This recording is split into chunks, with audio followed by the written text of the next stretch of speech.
Trump का refuelling aircraft KC-135 भस्म। Trump का तुर्की वाला इंसिरलिक एयरबेस धुआं। ट्रंप का जंगी बेड़ा लिंकन आग में घिरा। सुपर पावर को युद्ध में दिखने लगी हार।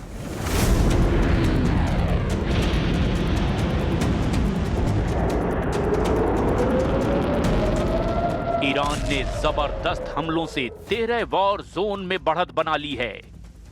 खाड़ी से तुर्की तक ईरान की मिसाइलें उड़ रही है।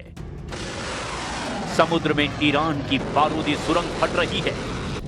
ईरान ट्रंप को संभलने का मौका नहीं दे रहा है। ईरान ने इस्राइल को सोचने का वक्त देना भी बंद कर दिया है, क्योंकि मुस्तफा खामनेई लड़ाई को निर्णायक मोड़ पर लेकर आ चुके हैं। वजह है अमेरिका और इजराइल के हथियारों की बर्बादी। अमेरिका के सैन्य अड्डों की कमजोरी ने ईरान के हौसले बुलंद कर दिए हैं।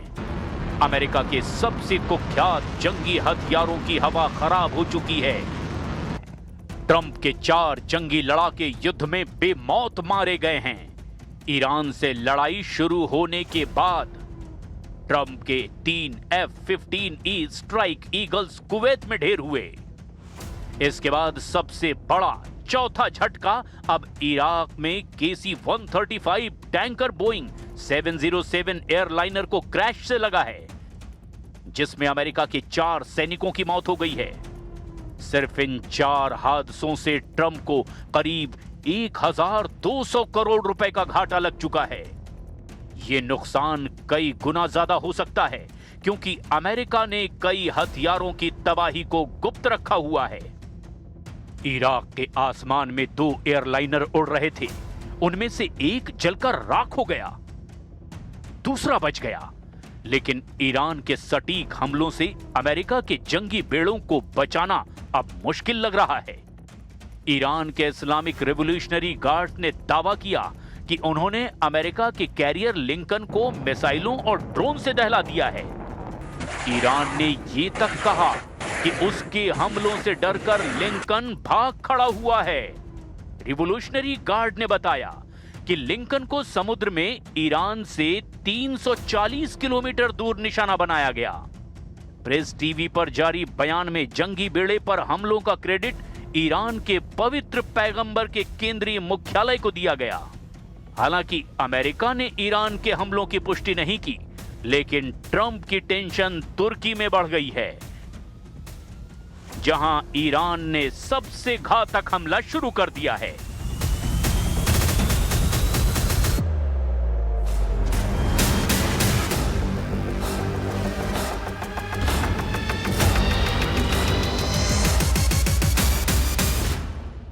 ये तुर्की के अदाना स्टेट का वीडियो है, जहां ईरान के मिसाइलों के वीडियो नागरिकों ने बनाए हैं। सोशल मीडिया में ऐसे वीडियो पोस्ट करके दावा किया जा रहा है कि पूरी रात मिसाइलों के धमाकों को महसूस किया गया। रॉयटर्स की रिपोर्ट के मुताबिक ईरान ने तुर्की का इंसिरलिक सैन्य अड्डा फोड़ डाला है। तुर्की के इस मिलिट्री बेस पर अमेरिका और नेटो फोर्स की तैनाती है। अमेरिका ने तुर्की के इंसिरलिक बेस पर अपने एटम बम को तैनात कर रखा है। चश्मदीदों के हवाले से रॉयटर्स ने जानकारी दी कि पूरी रात मिलिट्री बेस के आसपास के घरों की खिड़कियां हिलती रही। हालांकि तुर्की ने ईरान के नए हमलों पर कुछ खास नहीं कहा। तुर्की ने सिर्फ ये दावा किया कि नेटो फोर्स ने ईरान की तीसरी मिसाइल के हमलों को इंटरसेप्ट किया, जिसका मतलब है ईरान 3 बार तुर्की को तेवर दिखा चुका है। ईरान ने सबसे पहले 4 मार्च को तुर्की पर मिसाइल दागी थी। इसके 5 दिन बाद यानी 9 मार्च को तुर्की पर ईरान ने मिसाइलों की बौछार कर दी और फिर 13 मार्च को तीसरा बड़ा हमला कर दिया। तुर्की ने तेहरान से मिसाइलों के हमलों का जवाब मांगा है। इसके साथ तुर्की के विदेश मंत्री ने खुलकर ईरान का साथ देने का ऐलान किया। हकान फिदान ने कहा कि ईरान में गृह युद्ध भड़काने की साजिश करने वालों को तुर्की सबक सिखाएगा। Öte yandan ayrılıkçı senaryoların bu kez İran için gündeme getirmek istendiğini görmekteyiz. İran'da iç savaş çıkarmayı ve etnik veya dinsel fay hatları üzerinden çatışmaları körüklemeyi hedefleyen her türlü plana sonuna kadar karşıyız. Bu tip maceralara karışmak isteyenleri şimdiden uyarıyoruz. Hiç kimse böyle bir hayalin içerisine girmesin. तुर्की बड़ी दुविधा में है। एक तरफ Trump का डर है, दूसरी तरफ मुसलमान मुल्क होने की मजबूरी। तुर्की खुलकर ना ईरान के खिलाफ जा रहा है और ना ही युद्ध में ट्रंप का साथ दे पा रहा है। वहीं ईरान के तूफानी हमलों के जवाब में अमेरिका ने कई फ्रंट पर बारूदी एक्शन लिया है। अमेरिका ने तेहरान के वर्मिन इलाके में भीषण हमला किया। पूर्वी तेहरान कमांड मुख्यालय पर स्ट्राइक करके अमेरिका ने भारी नुकसान पहुंचाया। नेटो फोर्स ने सिग्नल दिया कि वो जल्द ईरान युद्ध में एंट्री लेने वाले हैं। ईरान समर्थित पीएमएफ के ठिकानों पर नेटो ने हमला शुरू कर दिया है, मगर ईरान को अपने बढ़ते दुश्मनों के नंबर से फर्क नहीं पड़ रहा, क्योंकि ईरान का वॉर प्लान ऐसे कमांडर ने तैयार किया है जिसका दिमाग दोधारी तलवार कहा जाता है। ये है ईरान की एलीट फोर्स आईआरजीसी के पूर्व chief major general Mohammad Ali Jafari. Revolutionary लड़ाके जनरल जाफरी की बनाई रणनीति से दुश्मनों से टकरा रहे हैं। जनरल जाफरी के गुप्त ऑपरेशन ने इजराइल और अमेरिका के मंसूबों को नाकाम किया है। जनरल जाफरी का करियर ईरान की एलीट फोर्स आईआरजीसी में एक इंटेलिजेंस यूनिट में शुरू हुआ था। जाफरी ने 1979 से 1989 तक चले ईरान इराक युद्ध में हिस्सा लिया था। उस दौरान वो धीरे धीरे आगे बढ़ते रहे। साल 1992 में उन्हें आईआरजीसी की ग्राउंड फोर्सेस का कमांडर बनाया गया। इसके साथ ही आईआरजीसी के स्पेशल यूनिट सरल्ला के भी वो चीफ बने। सरल्ला यूनिट के पास तेहरान की रक्षा का जिम्मा होता है।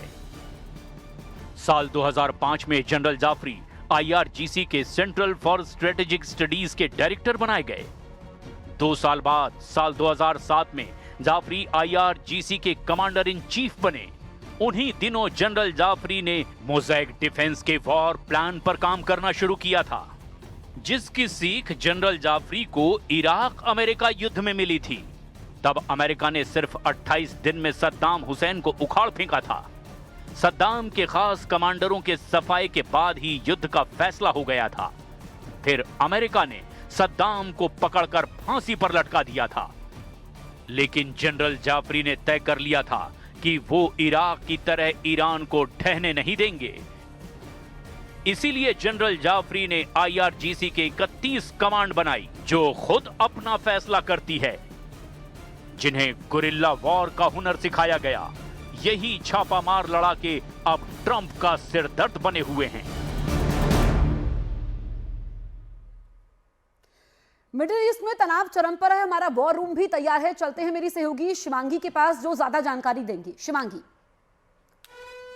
तो ईरान ने स्ट्रेट ऑफ हॉर्मुज को बंद किया हुआ है, जिससे दुनिया के 20% तेल और गैस यातायात वाला इलाका लगभग चौंका हुआ है। और ऐसे में ये जो पूरा इलाका है वो चोक्ड है, बंद है। ईरान ने साफ कहा है कि अगर बिना इजाजत किसी भी जहाज ने हॉर्मुज को पार करने की कोशिश की तो उसका अंजाम बुरा होगा, क्योंकि यह दावा किया जा रहा है कि ईरान ने अंडर वाटर ड्रोन अजदर को वहां पर उतार दिया है। अब अजदर ड्रोन क्या है, चलिए आपको बताते हैं। यह है ईरान का अत्याधुनिक अंडर वाटर ड्रोन, जो कि समुद्र में साइलेंट किलर के नाम से जाना जाता है। रडार से बचकर यह दुश्मन के जहाजों तक पहुंचता है और बिना आवाज के लक्ष्य को टारगेट करता है। पानी के अंदर 45 किलोमीटर प्रति घंटे की रफ्तार से यह चल सकता है और 4 दिनों तक लगातार समुद्र के नीचे यह ऑपरेशनल है। करीब 600 किलोमीटर तक का इलाका कवर करने में यह सक्षम है और जंगी जहाजों, तेल टैंकर्स के लिए यह सबसे ज्यादा घातक है।